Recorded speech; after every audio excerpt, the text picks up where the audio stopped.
Hi, today I'm making Mexican stewed pork. It can be used over rice. I actually use it for burritos because this was something that was a favorite from my childhood. You start with a large pot with water. We're going to do about 3 pork chops and a 28-ounce can of peeled tomatoes, a 4.5-ounce can of medium or mild green chili peppers. In this case, I use mild. 5 cloves of garlic, about a half a cup of dried red chili peppers, as you see right here.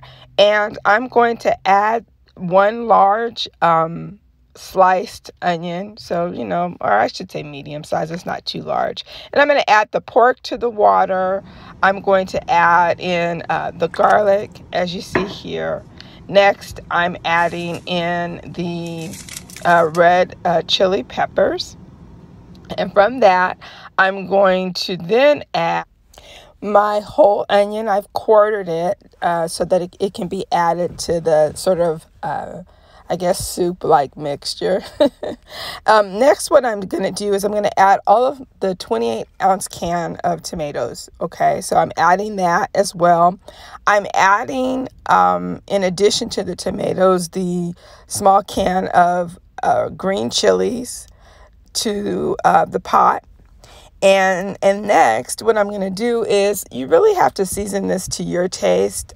So I've added seasoned salt to my taste, pepper, garlic and onion powder, as I like.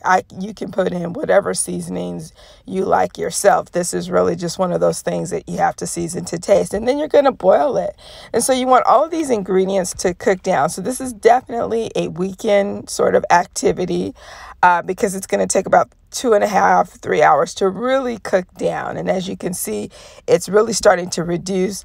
As it starts to reduce, I then add the bell peppers last. Okay, so I add 1 whole green bell pepper chopped into this mixture, and then I let it continue to cook. All right, and so everything is going to reduce down, and when it's done, the pork is going to be very tender. So you should literally be able to take it and cut through it with a knife, and it just sort of be just a very tenderized piece of meat. And so I'm using it for burritos. So what you see here is my tortilla, and I've added some of that pork mixture. I've added my favorite cheese to it. And then, of course, I'm, folding the burrito, and I'm having sort of a pork burrito. However, I have used this for other recipes as well, and it serves well over rice. It serves well by itself or with a side salad.